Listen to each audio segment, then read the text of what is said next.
Ladies and gentlemen, today I want to speak to your hearts about something simple yet life-changing. Focus on God, not your problems. Every single one of us wakes up each day with battles to face. Some may wear them like armor for the world to see, and others might hide them, hoping no one notices.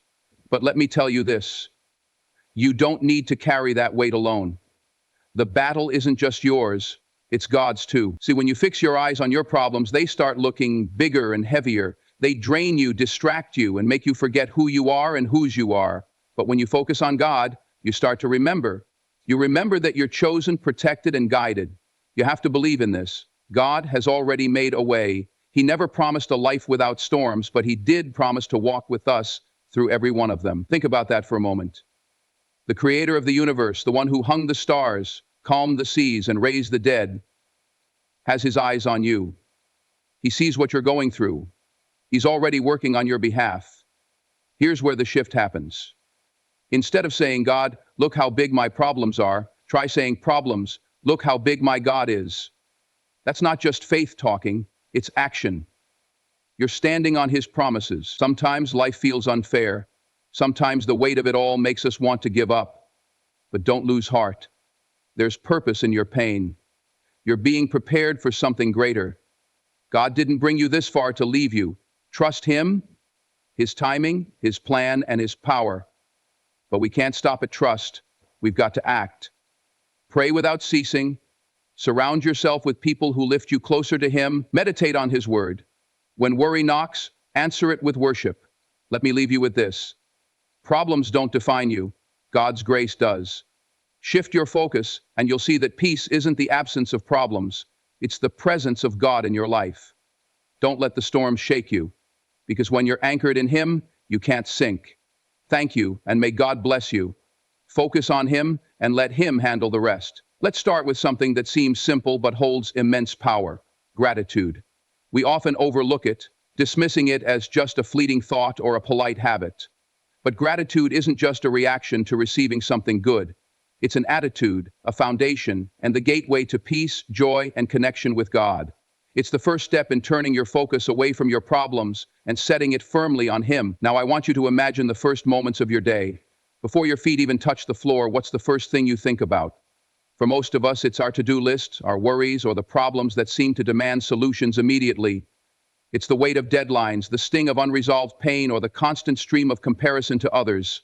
But what if, in that moment, before you began the mental inventory of your burdens, you just paused and said, "Thank you, God"?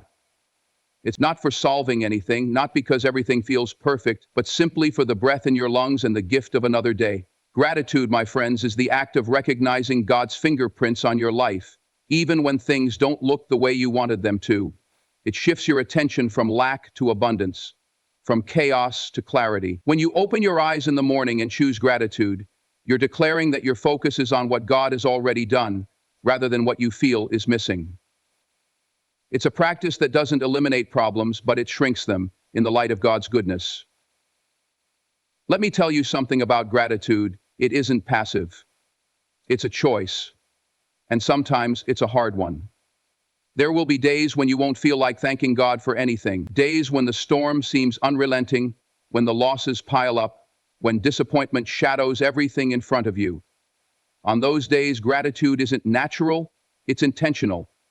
You're not waiting to feel thankful, you're making the choice to be thankful. Think about how Jesus Himself lived. He gave thanks in moments of joy, like when He broke bread to feed multitudes, but He also gave thanks in moments of incredible difficulty, like at the Last Supper, when He knew what was about to unfold. Jesus was about to face betrayal, suffering, and death, yet He gave thanks. Why? Because His gratitude wasn't rooted in circumstances. It was rooted in the faithfulness of His Father. Gratitude doesn't ignore your pain, it puts it in perspective. It doesn't mean pretending everything's okay or turning a blind eye to the struggles in your life. What it does mean is acknowledging that even in those struggles, God is present. He is working, He is moving in ways you can't see yet. When you start looking for reasons to thank God, you'll begin to see them everywhere. In the people who love you, in the strength you didn't know you had, in the beauty of a sunrise, and in the quiet voice that reminds you you're not alone. Something powerful happens when you train your heart to dwell on gratitude. It opens your eyes to blessings, even in unlikely places. It makes room for peace in your spirit because you're no longer obsessing over what's wrong, but celebrating what's right. It strengthens your faith because when you reflect on what God has already done, it reminds you He'll do it again. Now, gratitude doesn't stop at words, it moves into action. It's not just saying thank you to God, it's living in a way that reflects your thanks. It's being kind to others, forgiving those who've hurt you, sharing what you have, and giving glory to God for what you've been given. Gratitude becomes a testimony. When people see that, despite your challenges, you live with a thankful heart, they'll want to know why. And that why points directly to Him. Let me challenge you with this. The next time your problems feel overwhelming, start naming your blessings. Say them out loud if you can. Thank you for my family. Thank you for my health. Thank you for the lessons in this struggle. Thank you for walking with me through it. Keep naming them and watch how your spirit lifts. You're not minimizing your difficulties. You're maximizing God's faithfulness. Gratitude is the bridge between despair and hope. It's what anchors us when life feels shaky. And here's the beauty of it. The more you focus on gratitude, the more you find to be grateful for. It doesn't just change your heart. It changes the atmosphere around you. It invites God into your perspective, where problems no longer have the final word. God does. So today I encourage you, build your life on the foundation of gratitude. Make it the lens through which you see the world, the way you approach your days, and the habit you carry in your heart. Start and end every day with the words, "Thank you, God," and you'll begin to see that He truly is enough, always and forever. Life will always present moments of fear. Whether it's the fear of the unknown, failure, rejection, or loss, fear is an unwelcome but familiar companion in our journey. It whispers doubt, magnifies obstacles, and clouds our ability to see clearly. Yet as strong and persuasive as fear can be, it pales in comparison to the power of faith. Faith is the antidote to fear. It's the light that reveals the truth in the shadows fear tries to create. To focus on God is to make a deliberate choice to place faith above fear, trusting His plan even when life feels uncertain. Fear thrives on uncertainty and the illusion of control. We fear because we don't know what's ahead, because we can't control the outcome, or because we've convinced ourselves we're not enough to handle what life throws at us. As fear grows louder, the more we listen to it, demanding all our attention, draining our energy, and limiting our actions. It leads us to forget who walks beside us. Faith, on the other hand, reminds us of a truth far greater than any doubt. Faith declares that God is not only aware of our struggles, but that He has already paved the way through them. When you focus on faith, fear loses its grip, because faith opens your eyes to the promises of God that are stronger than any circumstance. To have faith over fear doesn't mean pretending fear doesn't exist. It means choosing not to let it dictate your life. You acknowledge it, you feel it, but you don't bow to it. Fear says you can't, but faith says God already has. Fear says this is too big for you, but faith replies, nothing is too big for my God. It's a conscious decision to believe in God's power and faithfulness more than in the size of your challenges. Throughout Scripture, we see over and over again the call to fear not. These aren't empty words meant to give false comfort. They're reminders that God's presence is always with us. In the story of Joshua, for example, God tells him, "Do not be afraid, do not be discouraged, for the Lord your God will be with you wherever you go." Notice something there. God never told Joshua that the road would be easy. He didn't promise that Joshua wouldn't face enemies or difficulties. Instead, God promised His presence, and that was enough.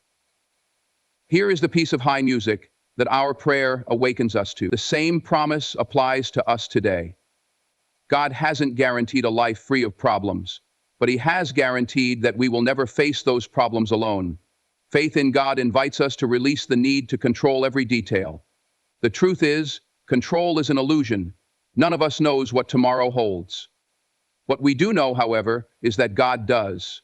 He sees the end from the beginning. He knows every step of the journey, and He has a purpose for every single challenge we encounter. Faith is the act of surrendering our plans, worries, and fears into His capable hands, and believing that His plan is always better than ours. Fear often screams for immediate action, fight or flee, but faith allows us to pause and pray. Prayer is a powerful way to shift focus from the size of the problem to the size of our God. When you take your fears to God in prayer, you're not just asking Him to fix your situation, you're reminding your soul that God is in control. You're choosing to rest in His promises instead of panicking over circumstances you cannot change. This act of surrender, rooted in faith, brings peace that defies logic. As Philippians 4:6-7 says, "Do not be anxious about anything, but in every situation by prayer and petition, with thanksgiving present your requests to God. And the peace of God, which transcends all understanding, will guard your hearts and your minds in Christ Jesus." Faith over fear also means speaking truth to yourself when doubt tries to creep in.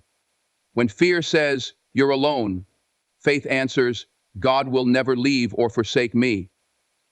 When fear says, "This is impossible," faith replies, "With God, all things are possible." Building this habit of proclaiming truth transforms your mindset and strengthens your connection to God's promises. Faith becomes your shield, protecting you from the arrows of doubt and fear. Stepping out in faith doesn't mean you'll never feel afraid again. Courage isn't the absence of fear. It's moving forward in spite of it. Faith gives you that courage because it shifts your perspective. Instead of looking at the size of your problems, you begin to look at the greatness of your God.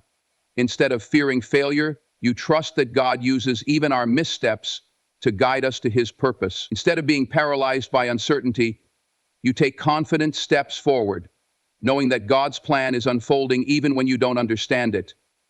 Fear may feel overwhelming, but it will always bow to faith when we place our trust in God. It's not about ignoring the storms in our lives. It's about keeping our focus on the one who calms the storms. So, when fear knocks on the door of your heart, answer it with faith, remembering that God has already written the victory. Faith is more than a feeling, it's a way of living that keeps your eyes fixed on the author and finisher of our story. Pain is something we all experience. It comes in many forms: loss, disappointment, betrayal, failure, and often arrives uninvited, disrupting the rhythm of our lives. It's natural to ask, "Why me?" or "What did I do to deserve this?" when we're faced with pain. But what if there's more to it than just hurt? What if the pain you're experiencing is serving a greater purpose, one that you can't yet see? One of the most profound truths we can embrace is this: pain isn't just something to endure. It's something God can use to shape, refine, and grow us into the people we were created to be. Pain has a way of stripping us down to our core. It removes distractions and forces us to confront what truly matters. When everything else is falling apart, it's in those moments we realize how much we need God.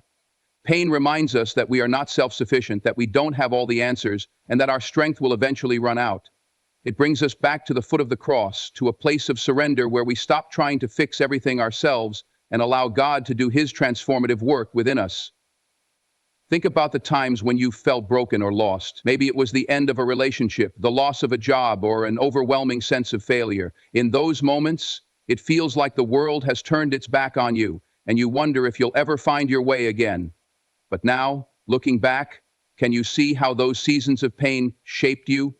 Can you see how they brought you closer to God, how they taught you patience, perseverance, and a deeper sense of trust? Now, that's the refining power of pain. It doesn't destroy, it transforms.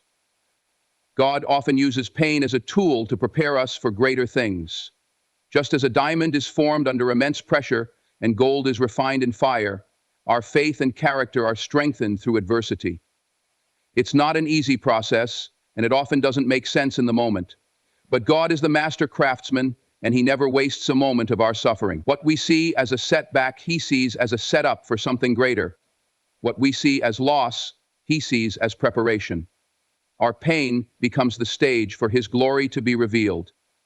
When Joseph was sold into slavery by his own brothers, falsely accused and imprisoned, I'm sure there were many nights he wondered, "Why is this happening to me?" But God was preparing him for a future far beyond what Joseph could have imagined. Each trial he faced shaped him into the man who would save not only his family, but entire nations from famine. When Joseph finally stood before his brothers years later, he didn't harbor bitterness. Instead, he recognized God's purpose in his pain. He said, "You intended to harm me, but God intended it for good, to accomplish what is now being done." Your pain is not without purpose either. It may not feel like it now, and it may take time to fully understand it, but God is using even the hardest parts of your journey for good. He is molding you, equipping you, and preparing you for what's to come. The trials you endure are not random. They are building blocks of your testimony. Through them, God teaches us empathy for others, strengthens our faith, and makes us vessels of His grace. Pain also forces us to shift our focus. When everything is going smoothly, it's easy to get caught up in our plans and our agendas. But pain has a way of reminding us that we are not in control. It strips away the superficial and refocuses our attention on what truly matters: our relationship with God and our purpose in Him. When we learn to lean into God during these moments, we begin to see Him more clearly. His presence becomes undeniable, and His strength carries us when we are weak. Sometimes we question God in the midst of our pain. Why me, Lord? But perhaps a better question is, what are you teaching me through this? When we stop seeing pain as a punishment and start seeing it as a tool for growth, everything begins to change. Instead of wallowing in self-pity, we look for the lessons God is teaching us. Instead of running from God, we draw closer to Him, trusting that His plans are far better than ours. It's not easy, but it's worth it. There's also a beautiful truth that emerges when we embrace the purpose in our pain. God never leaves us to face it alone. He walks with us, comforts us, and strengthens us. Psalm 34:18 tells us, "The Lord is close to the brokenhearted and saves those who are crushed in spirit." When you're in the depths of pain, remember that God is not distant. He is there, right beside you, carrying you when you don't have the strength to take another step. Finally, your pain isn't just about you. God can use it to reach others. The comfort and wisdom you gain through your struggles can become a beacon of hope for someone else. Your story can show them that they're not alone, that there's light on the other side, and that God's purpose will prevail. So don't lose heart in the midst of your pain. Trust that it has meaning. Trust that God is working even when you can't see it. Remember, the most beautiful growth often comes from the hardest seasons. When you place your pain in God's hands, He turns it into something greater than you could ever imagine. The way we perceive life's challenges can determine whether we thrive or simply survive. When we allow problems to occupy the entirety of our vision, they grow larger and more intimidating. However, when we shift our focus from the magnitude of our problems to the majesty of God, we realize that the strength of the one we serve far exceeds any struggle we face. It's a matter of perspective. Just as a photographer changes lenses to focus on a particular subject, we have the power to adjust our focus toward the divine, which refines the way we see our challenges. It's easy to become consumed by the difficulties in front of us. We see them every day, we feel them in our bodies, and they can often drown out everything else. The more we fixate on them, the more overwhelming they appear. But we must remember, it's all going to be okay. But if we change our view and instead begin to magnify God's power and presence, our problems start to shrink in comparison. It's not that our problems are insignificant, it's that we realize God's greatness makes them seem small. When we choose to focus on God, we shift from being overwhelmed by our difficulties to being uplifted by the knowledge that God has a far greater plan. In Romans 8:28, it's written that, "In all things, God works for the good of those who love Him." That means even when things seem difficult, God is orchestrating all things for His purpose and for our growth. The ultimate truth we must embrace is that nothing that happens in our lives is without His hand in it. We may not always understand why we face trials or what God's plan is in the moment, but by faith we trust that He is at work. Changing our perspective means not allowing our issues to dominate our emotions or decisions. Too often, when faced with adversity, we react based on fear and anxiety. We think of all the worst possible outcomes and let those thoughts rule our actions. But when we shift our focus to God, we gain confidence and peace that comes from knowing He is greater than the challenges that lie before us. It's the practice of acknowledging that no situation can separate us from the love and provision of God. As we see Him for who He truly is, our protector, our provider, our guide, we begin to hold our problems in proper perspective. The God who called the universe into existence and holds it all together is more than capable of guiding us through our hardships. To focus on God means to actively refocus our hearts and minds away from worry. In Matthew 6:25-34, Jesus teaches us not to worry about our lives, what we will eat, or where we will sleep. He reminds us that God provides for the birds of the air and the lilies of the field, and we are of much more value than them. If God cares for the sparrow, surely he will care for you. When we focus on God's promises and his provision, we find that our concerns begin to fade. It's not that we stop working or stop planning, but we release our grip on the outcome. We trust that God is at work, even when we don't see how things will come together. There is immense power in focusing on God's character. The world around us is filled with distractions, challenges, and forces that seek to pull us away from him.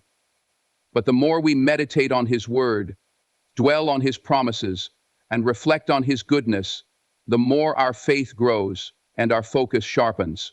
Psalms 77:11-12 says, "I will remember the deeds of the Lord. Yes, I will remember your miracles of long ago. I will consider all your works and meditate on all your mighty deeds."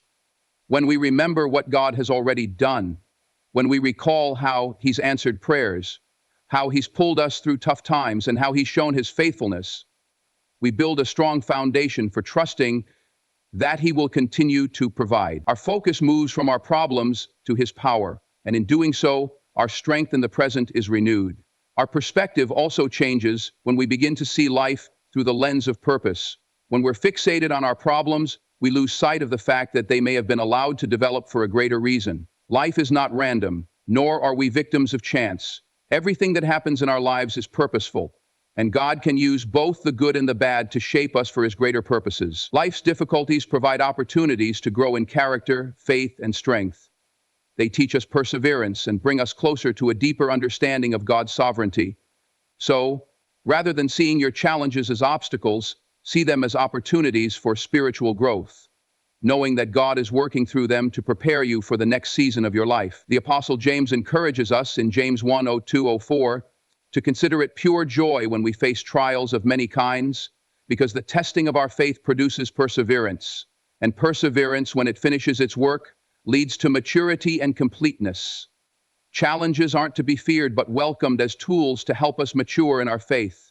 By shifting our focus from our problems to the purpose within those problems, we begin to embrace what God is doing in us through them. Finally, one of the most powerful shifts in focus we can make is learning to focus on the eternal, not the temporary.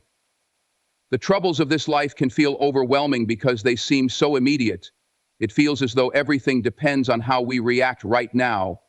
But when we focus on the eternal promises of God, on the fact that nothing in this life can separate us from his love, and that he holds a future beyond what we can see, it changes our perspective entirely. The challenges we face today are temporary, but God's promises are eternal. Focusing on the eternal gives us peace and assurance that what we endure now is shaping us for an eternity with him. So, in every situation, when you find yourself overwhelmed by your problems, stop and ask, am I focusing on God or on the size of my challenges? Choose today to focus on him, on his promises, and on the work he's doing in you. And watch as he transforms your troubles into stepping stones. Your problems will never be too big when the God who made the universe is the focus of your heart. It's easy to be consumed by the relentless pace of life, the demands, the expectations, the constant pursuit of success, happiness, or even validation. We become so entrenched in these pursuits that we start to feel disconnected from the very source of life itself, God. At some point, the noise around us becomes too loud, and we begin to feel lost in the rush. I know God is never far from us, and he invites us to live with purpose and intention, focused not on the fleeting things of this world, but on the eternal truths that he has placed within us. The key to this shift begins with surrender, letting go of control and trusting that God knows better, that he is at work in us even when we can't see or understand the bigger picture. Surrender isn't always easy. It's counterintuitive to our human nature. We are conditioned to push, to strive, to make things happen. This world encourages self-reliance, the idea that we must work tirelessly to control our destiny. But the truth is, the more we strive in our own strength, the more exhausted and frustrated we become. True freedom comes when we acknowledge that we can't do it all on our own. And that's when surrender becomes a powerful act of faith. It's not about giving up, It's about letting go of the idea that we need to do everything ourselves. When we surrender, we release our grip on the outcomes, trusting that God knows what's best for us. It means accepting that there are seasons in life when we don't have all the answers. We may not see how our current situation is part of the bigger picture, but we trust that God does. The beauty of surrender is that it creates space for God to move, to act, and to guide us in ways we could never have imagined.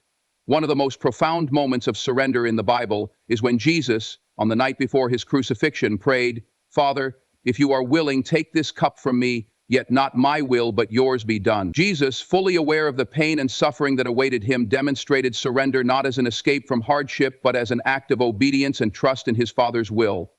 The greatest acts of faith often require the greatest surrender. It's in those moments when we allow ourselves to be shaped by God's will that he forms us into who we are truly meant to be. The power of surrender also lies in its ability to bring peace. There's a freedom in not having to constantly fight for control, to let go of the anxiety about whether or not we're doing enough or accomplishing enough. When we surrender, we embrace the peace that only God can give, a peace that surpasses understanding, a peace that calms our hearts and minds even when the world around us is chaos. It doesn't mean that problems go away or that challenges become non-existent. Rather, it means we have a new perspective. We no longer carry the weight of control because we trust the one who carries it for us. Think about a time when you faced a challenge that seemed insurmountable. Perhaps it was a personal struggle or an external crisis. You tried everything within your power to resolve it, but nothing worked. At some point, many of us come to the realization that we cannot make it work through our own effort alone. When we surrender, we are no longer tethered to the need for perfection or control. Instead, we open our hearts to God, and in doing so, he is able to step in and carry us in ways we could never have imagined. Surrender allows God's grace to flow into our lives more freely. Sometimes we resist grace feeling that we have to earn it or that we're not worthy. But the truth is, grace isn't about our worth. It's about God's love and mercy toward us. When we let go of our need to prove ourselves or control the outcome, we are free to accept his grace, to rest in the reality that we are enough simply because he loves us. This doesn't mean that we abandon all responsibility or become passive in our lives. Surrender isn't about quitting. It's about submitting to God's timing and wisdom while doing our part with faith and trust. It's the understanding that even when we do everything we can, the outcome is in God's hands. We do our best, but we trust that he will complete what he has begun in us. In 1 Corinthians 12:9, Paul writes, "But he said to me, 'My grace is sufficient for you, for my power is made perfect in weakness.'" Surrendering our weakness to God invites his strength to fill us in ways that our own effort never could. When we surrender, our focus shifts from our abilities or limitations to God's omnipotence. We no longer measure our value by what we can achieve, but by who we are in his eyes. And as we focus on him, our identity becomes more rooted in his love and purposes rather than the external pressures or accomplishments we've been trying to chase. Surrender transforms us from trying to control everything into becoming vessels for God's will to be done in and through us. The act of surrender is not passive. It's deeply active. It requires trust, vulnerability, and a willingness to acknowledge that we do not have all the answers. But through surrender, God reveals his power, his grace, and his faithfulness in ways we could never have imagined on our own. As we focus on him instead of our struggles or limitations, we open ourselves to an even greater understanding of his plans, finding peace and strength beyond measure. So, let go. Surrender doesn't mean giving up hope. It means finding freedom in trusting the God who holds the universe together. When we surrender our hearts, our dreams, and our fears to God, we allow him to work in ways that are far beyond our imagination. And in doing so, we discover a deeper, fuller life that is anchored in him and centered on his perfect will for us.